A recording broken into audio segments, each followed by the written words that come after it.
दोस्तों NTPC graduate level का notification आ गया है। आपने देखा होगा रेलवे ने दीपावली पर सारे विद्यार्थियों को यह तोहफा दिया नोटिफिकेशन जारी करके, और शायद जब आप शाम को पूजन कर रहे होंगे तब तक नोटिफिकेशन आपको दिख भी गया होगा। अभी इसकी सारी जानकारी मैं आपको देने वाला हूं क्योंकि कई सारे आपके कंफ्यूजन्स हैं। सो एग्जाम पैटर्न हो, CBT 1, CBT 2, टाइपिंग टेस्ट, इन सब के बारे में बात करेंगे। और एक सबसे बड़ा सवाल कि जोन कौन सा चुनना है, कौन सा सही रहेगा, ज्यादा वैकेंसी वाला देखें, कम वाला देखें, मीडियम देखें, कौन सा जोन चुने ताकि सिलेक्शन कंफर्म हो जाए। तो आपके इस सवाल का भी जवाब मैं दूंगा। तो पूरा वीडियो देखिएगा, सारी जानकारी आपको एकदम क्लियर हो जाएगी। इसका जब शॉर्ट नोटिस जारी हुआ था तब भी मैंने वीडियो बना के जानकारी आपको दी थी। तो 20 अक्टूबर को इसका नोटिफिकेशन आया और 21 अक्टूबर से इसके फॉर्म भरना स्टार्ट हुए, और इसकी लास्ट डेट जो है वो 20 नवंबर 2025 रहने वाली है। और इसके बाद फिर आपको अगर कोई करेक्शन करना है तो 23 नवंबर से 2 दिसंबर करेक्शन की जो विंडो है, मॉडिफिकेशन की जो विंडो है, वो भी आपकी रहेगी।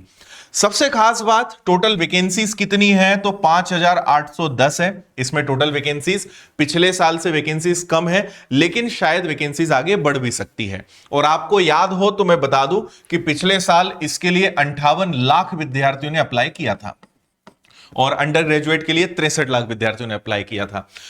इसमें एक तो chief commercial cum ticket supervisor, station master, goods train manager, junior accounts assistant cum typist, senior clerk cum typist और ट्रैफिक असिस्टेंट। ठीक है, तो अगर इसमें से ऊपर की 2 वैकेंसीज की बात करें तो ये लेवल 6 जॉब है, ये लेवल 5 है, 3 वैकेंसीज लेवल 5 में है और 1 लेवल 4 में है। यहां पे आपको इनिशियल पे यानी बेसिक पे दिख रहा होगा, तो आप लगभग इसका 1.5 गुना कर सकते हो। इतनी सैलरी, मतलब जैसे 35,400 है तो आप मान के चलिए कि लगभग 60,000 के आसपास आपको सैलरी यहां पर मिलने वाली है। जहां 29,000 लिखा है तो आप मान के चलिए लगभग 50 से 55,000 के आसपास आपको सैलरी मिलेगी। मेडिकल स्टैंडर्ड बहुत इंपॉर्टेंट है, मैं आगे आपको जानकारी दूंगा, लेकिन किस पोस्ट के लिए क्या मेडिकल स्टैंडर्ड रिक्वायर्ड है ये अच्छे से आप देख लीजिए। एज 18 से 33 है और कैटेगरी वाइज रिलैक्सेशन मिलेगा ही। और जो 3 साल का कोविड का रिलैक्सेशन था वो बस पिछले साल के लिए था, तो इस बार 33 के बाद नहीं भर पाओगे। और वैकेंसीज की अगर बात करें, जैसे गुड्स ट्रेन मैनेजर में आप सबसे ज्यादा वैकेंसीज देखोगे 3416। उसके बाद junior accounts assistant cum typist के 921 पद हैं, chief commercial cum ticket supervisor के 161, स्टेशन मास्टर के 615 और सीनियर क्लर्क कम टाइपिस्ट के 638 और ट्रैफिक असिस्टेंट के 59। ऐसे 5810 टोटल वैकेंसीज हैं। और यहां पे हमने जोन वाइज भी लिख दिया है कि किस जोन में कितनी वैकेंसीज है। टोटल 21 जोन आपको दिख रहे हैं। कौन सा बेस्ट रहेगा इसके बारे में 2-5 मिनट बाद बात करेंगे। पहले आपको बेसिक सारी जानकारी मैं दे दूं। ये देखिए, A2 जो मेडिकल स्टैंडर्ड है, B2 मेडिकल स्टैंडर्ड है, C2 मेडिकल स्टैंडर्ड है। तो आप यहां पे देख लीजिए, क्योंकि विजन का बहुत रोल है, तो किसमें 6/9, 6/6, 6/12 चाहिए, तो थोड़ा सा वीडियो को रोक के आपको पढ़ना पड़ेगा। या फिर मैंने मेडिकल पे एक अलग से वीडियो भी बनाया है और उसमें सब चीजें बहुत अच्छे से समझाई है, तो वो वीडियो देख लेना, उसकी लिंक में लगवा दूंगा, तो आपको प्रॉपर उसमें सारे मेडिकल के बारे में क्लियर मिल जाएगा कि इन सब का मतलब क्या होता है। एज लिमिट जैसा मैंने कहा कि 18 से 33 है। बाकी फिर कैटेगरी वाइज रिलैक्सेशन आपको मिलेगा, जैसे ST SC वाले विद्यार्थियों को 5 साल, OBC के लिए 3 साल ये रहने वाला है। एजुकेशनल क्वालिफिकेशन आपकी 20 नवंबर 2025 के हिसाब से तब तक आपका ग्रेजुएशन कंप्लीट हो जाना चाहिए। किसी भी सब्जेक्ट से कुछ भी परसेंटेज हो, सिंपल ग्रेजुएशन चाहिए। ग्रेजुएट लेवल एग्जाम है, आप जानते ही हैं। ठीक है, यहां पे पूरी समरी आप एक बार देख सकते हो सारी चीजों की। लेवल क्या है, सैलरी क्या है, मेडिकल स्टैंडर्ड क्या है, ये सब यहां पे लिखा है जो हम पहले बात कर चुके हैं। एग्जाम की फीस जो है वो आपको पता है। ऑल कैंडिडेट्स जो अगर हम SC ST ex serviceman female की बात करें तो 250 है। इसके अलावा जितने विद्यार्थी उनके लिए 500 है। अब आते हैं सबसे इंपॉर्टेंट बात पर, और वो है सिलेक्शन की प्रोसेस, एग्जामिनेशन का प्रोसेस क्या रहने वाला है। तो देखो, सबसे पहले आपका CBT 1 होगा और उसके बाद आपका CBT 2 होगा, जो हर स्टूडेंट के लिए अनिवार्य है। दोनों फेज आपको देने हैं। अभी एग्जाम की डेट नहीं आई है, लेकिन आप लगभग मान सकते हो कि एग्जाम के लिए आपको कम से कम 3-4 महीने का समय तो मिल सकता है। मतलब दिसंबर तक तो उम्मीद नहीं है, लेकिन जनवरी या फरवरी के आसपास संभावना है। बाकी रेलवे का काम है, आपको पता है।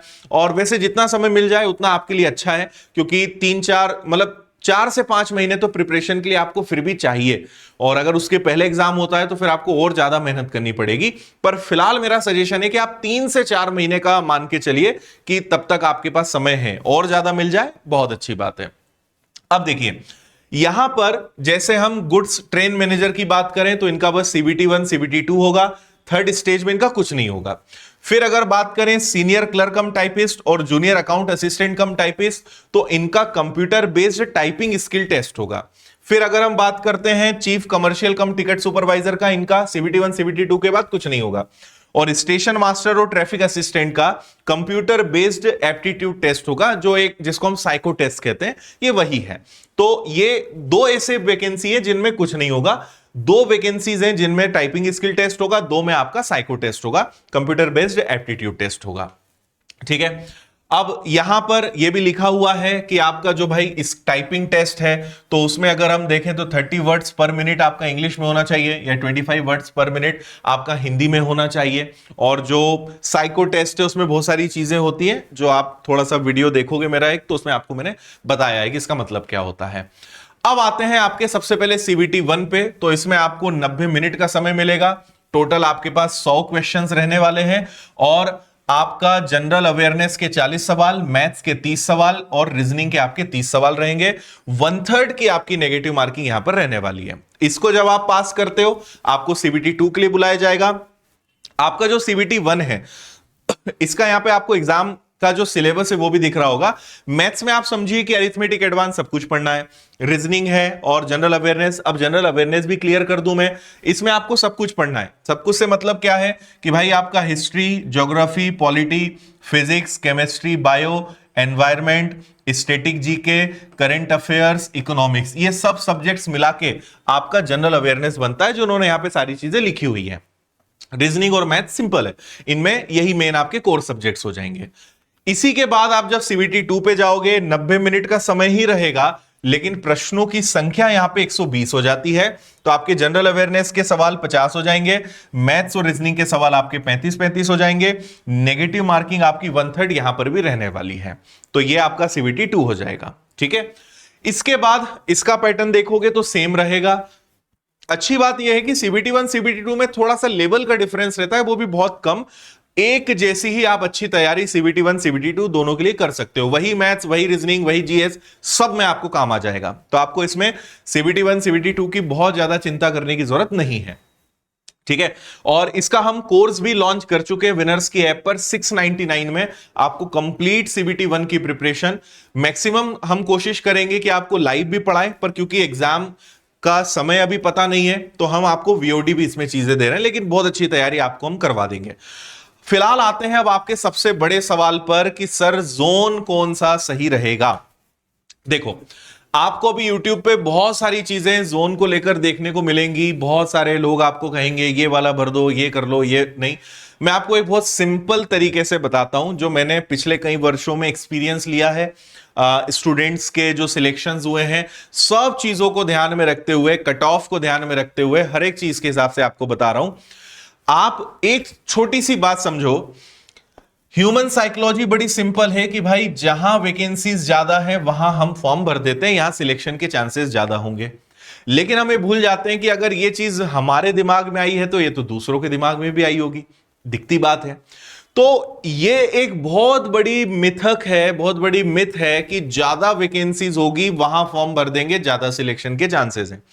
आप एक बात समझो, अगर बिलासपुर में 864 वैकेंसीज हैं तो आपको पता है सबसे ज्यादा बच्चे यहीं अप्लाई करेंगे। अगर वैकेंसी ज्यादा है, फॉर्म ज्यादा भरेंगे, फॉर्म की संख्या ज्यादा रहेगी तो कट ऑफ ज्यादा जाएगा, कट ऑफ ज्यादा रहेगा तो बात वहीं की वहीं हो जाएगी। ठीक है, तो इसलिए इस आधार पे बिल्कुल आप जोन को सिलेक्ट ना करें कि भाई यहां वैकेंसीज ज्यादा है यहां भर देते हैं।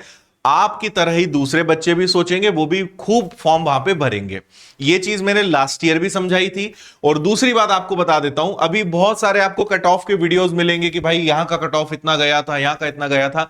किसी भी जोन का कट ऑफ हर साल एक जैसा नहीं रह सकता, कट ऑफ हर साल बदलेगा। देखो, कट ऑफ बहुत सारी चीजों पर डिपेंड करता है। पहला कि भाई एग्जाम में लोग कितने बैठ रहे हैं, दूसरा एग्जाम का लेवल क्या है, शिफ्ट वाइज एग्जाम है तो हर शिफ्ट का अलग अलग रहेगा, अलग अलग शिफ्ट रहेंगी तो नॉर्मलाइजेशन से आपके मार्क्स पे इंपैक्ट पड़ेगा, फिर उसके बाद ओवरऑल कट ऑफ तय होगा। तो और वैकेंसीज भी हर साल हर जोन की अलग अलग रहती है। अगर वैकेंसी सेम हो तो समझ में भी आए, जब वैकेंसीज अलग अलग है हर जोन की, हर एक साल फॉर्म भरने वालों की संख्या अलग अलग है, एग्जाम का लेवल अलग अलग है, हर चीज अलग अलग है, तो कट ऑफ कैसे एक ही रह सकता है। तो ये बिल्कुल आप कट ऑफ को देखकर, वैकेंसीज को देखकर बिल्कुल तय मत करो कि फॉर्म कहां से भरना है। मेरी एक बेस्ट एडवाइस, जिसका फायदा पिछले साल भी बच्चों ने लिया, आपको मैं अभी भी समझा रहा हूं कि आप अपने कंफर्ट के हिसाब से अपने आसपास के जोन के, क्योंकि आपने जोन तो सिलेक्ट कर लिया, लेकिन आपको यह भी ध्यान रहे कि हो सकता है पूरी लाइफ टाइम आपको उसी जोन में अपनी सेवा देनी पड़ जाए। इसीलिए आप जिस शहर के लिए, जिस जोन के लिए कंफर्टेबल रहोगे, आप वहां से फॉर्म भरो। कम वैकेंसीज होंगी, फॉर्म अपने आप कम होंगे। तो इसीलिए आप जहां से हैं, जो आपके आसपास है, उन जोन को ध्यान रखते हुए आप फॉर्म भरेंगे तो बहुत अच्छा आपके लिए रहेगा। इन शॉर्ट, केवल वैकेंसीज को मत देखो, सारी चीजों को कैलकुलेट करते हुए, अपने कंफर्ट को देखते हुए अपने जोन को सिलेक्ट करो।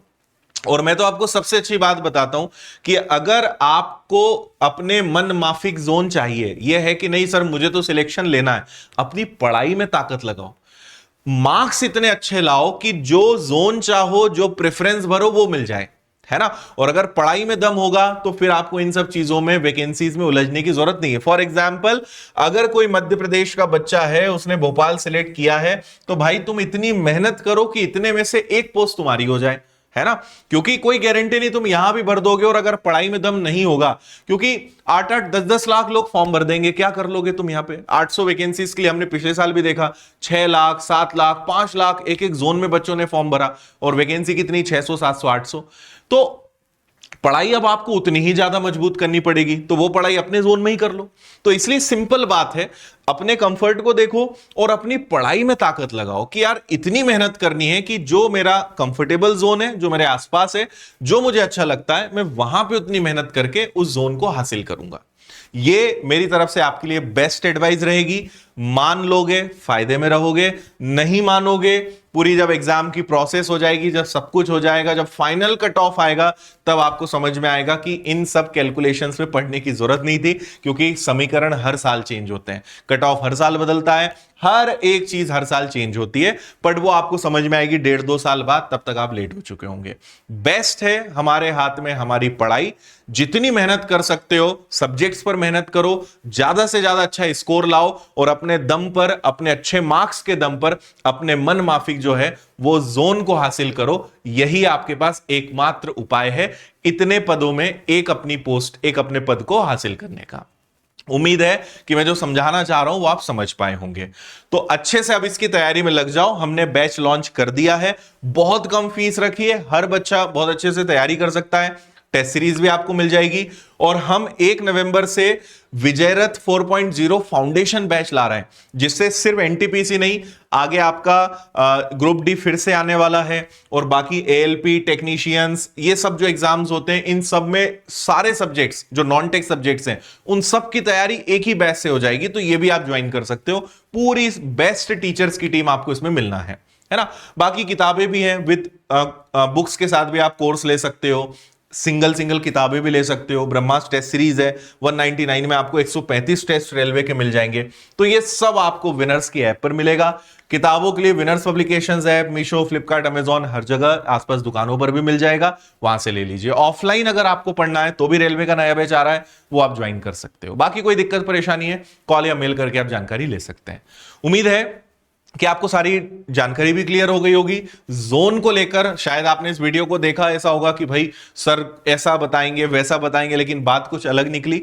लेकिन मेरी हमेशा आदत है कि जो प्रैक्टिकल बात है, जो होना है और जो आपके लिए सही है, मैं वही बताऊंगा, ना कि मैं बहुत सारे गणित में आपको उलझा दूं, बहुत सारे पिछले वर्ष के अलग अलग कट ऑफ और सब चीजें दिखा के आपको कंफ्यूज करूं।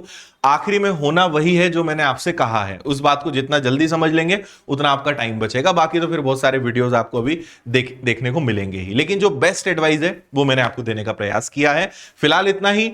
आगे मैं इसके सॉल्व पेपर्स हो चाहे स्टडी प्लान हो, कैसे आपको टाइम टेबल बनाना है और कैसे हर एक सब्जेक्ट पर काम करना है, इनको लेकर मैं निश्चित रूप से आगे वीडियो लाऊंगा। मैं कट ऑफ का भी वीडियो लेकर आऊंगा जिसमें आपको पिछले साल के कट ऑफ से हमें क्या सीखना है उस पर हम बात करेंगे। तो ऐसे कई सारे वीडियोस मैं आपके लिए लेकर आने वाला हूं आने वाले समय में। और अब बहुत जल्द आपको अंडर ग्रेजुएट लेवल का नोटिफिकेशन भी देखने को मिल जाएगा। जनरली एक हफ्ते का डिफरेंस रहता है, तो आप मान के चलिए कि आने वाले 2-4 दिनों के अंदर अंडर ग्रेजुएट का भी नोटिफिकेशन आ जाएगा। जैसे ही आता है उसकी जानकारी मैं आपको दूंगा। फिलहाल इतना ही। Thank you. जय हिंद।